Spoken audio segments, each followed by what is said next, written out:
नमस्कार। बदलते दौर ने सारे रिश्तों को जैसी ताक पर रख दिया है। रिश्तों से ज़्यादा इंसान के लिए पैसा महत्वपूर्ण हो गया है। स्वार्थ की अंधी दौड़ में सभी भागे जा रहे हैं। जो नहीं भाग सकी वो बस एक माँ है।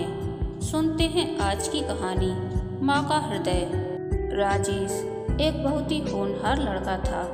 अपनी मेहनत और लगन के बल पर सिविल इंजीनियर बना। राजेश के पिताजी सरकारी दफ्तर में एक साधारण कर्मचारी थे।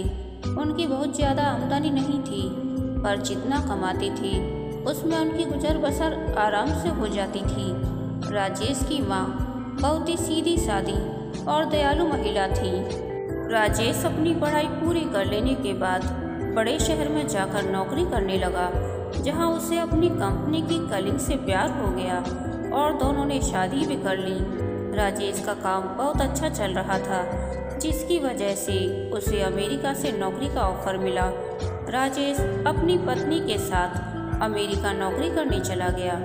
राजेश हर दिन फ़ोन पर अपने माता पिता से बात करता रहता था। एक दिन अचानक एक दुर्घटना में राजेश के पिताजी की मृत्यु हो गई। राजेश काम की व्यस्तता के कारण आ ना सका। कुछ दिनों बाद राजेश का फ़ोन आया। हेलो माँ, मैं राजेश बोल रहा हूँ। कैसी हो माँ? मैं ठीक हूँ बेटे। ये बताओ तुम और बहू दोनों कैसे हो? हम दोनों ठीक हैं माँ, आपकी बहुत याद आती है। अच्छा सुनो माँ, मैं अगले महीने इंडिया आ रहा हूँ तुम्हें लेने। क्या? हाँ माँ, अब हम सब साथ ही रहेंगे। रेनू कह रही थी माँ जी को अमेरिका ले आओ, वहाँ अकेली बहुत परेशान हो रही होंगी। हेलो, सुन रही हो माँ? हाँ हाँ बेटे। बूढ़ी आंखों से खुशी की अश्रुधारा बह निकली। बेटे और बहू का प्यार नस नस में दौड़ने लगा।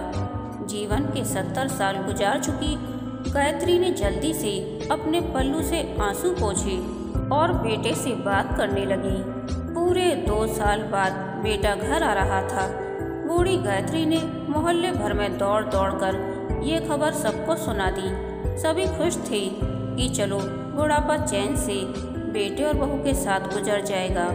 राजेश अकेला आया था। उसने कहा कि माँ, हमें जल्दी ही वापस जाना है, इसीलिए जो भी रुपया पैसा किसी से लेना है वो लेकर रख लो, और तब तक मैं किसी प्रॉपर्टी डीलर से मकान की बात करता हूँ। मकान? माँ ने पूछा। हाँ माँ, अब ये मकान बेचना पड़ेगा, वरना कौन इसकी देखभाल करेगा? हम सब तो अब अमेरिका में ही रहेंगे। बूढ़ी आंखों ने मकान के कोने कोने को ऐसे निहारा जैसे किसी अबोध बच्चे को सहला रही हो। आनन फानन और औने पौने दाम में राजेश ने मकान बेच दिया। गायत्री देवी ने वो जरूरी सामान समेटा जिससे उनको बहुत ज़्यादा लगाव था। राजेश टैक्सी मंगवा चुका था। एयरपोर्ट पहुंचकर राजेश ने कहा, माँ तुम यहाँ बैठो, मैं अंदर जाकर सामान की जांच और बोर्डिंग और वीज़ा का काम निपटा लेता हूँ। ठीक है बेटे। गायत्री देवी वहीं पास की बेंच पर बैठ गई। काफ़ी समय बीत चुका था। बाहर बैठी गायत्री देवी बार बार उस दरवाजे की तरफ देख रही थी जिसमें राजेश गया था, लेकिन अभी तक बाहर नहीं आया। शायद अंदर बहुत भीड़ होगी सोचकर बूढ़ी आंखें फिर से टकटकी लगाई देखने लगती। अंधेरा हो चुका था। एयरपोर्ट के बाहर गहमा गहमी कम हो चुकी थी। माँ जी, किससे मिलना है? एक कर्मचारी ने वृद्धा से पूछा। मेरा बेटा अंदर गया था टिकट लेने, वो मुझे अमेरिका लेकर जा रहा है। गायत्री देवी ने घबराकर कहा। लेकिन अंदर तो कोई पैसेंजर नहीं है। अमेरिका जाने वाली फ्लाइट तो दोपहर में ही चली गई। क्या नाम था आपके बेटे का? कर्मचारी ने सवाल किया। राजेश। गायत्री के चेहरे पर चिंता की लकीरें उभर आई।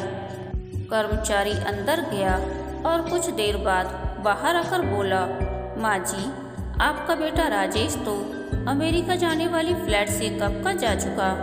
क्या? वृद्धा की आंखों से आंसुओं का सैलाब फूट पड़ा। बूढ़ी माँ का रोम रोम कांप उठा। इसी तरह वापस घर पहुंची, जो अब बिक चुका था। रात में घर के बाहर चबूतरे पर ही सो गई। सुबह हुई तो दयालु मकान मालिक ने एक कमरा रहने को दे दिया। पति की पेंशन से घर का किराया और खाने का काम चलने लगा। समय गुजरने लगा। एक दिन मकान मालिक ने वृद्धा से पूछा, माँ जी, क्यों नहीं आप अपने किसी रिश्तेदार के यहाँ चली जाएं? अब आपकी उम्र भी बहुत हो गई, अकेली कब तक रह पाएंगी? हाँ, चली तो जाऊं, लेकिन कल को मेरा बेटा आया तो, या फिर उसका ख्याल कौन रखेगा? कहानी के अंत तक बने रहने के लिए धन्यवाद। यह कहानी आपको कैसी लगी, प्लीज़ कमेंट करके बताइए।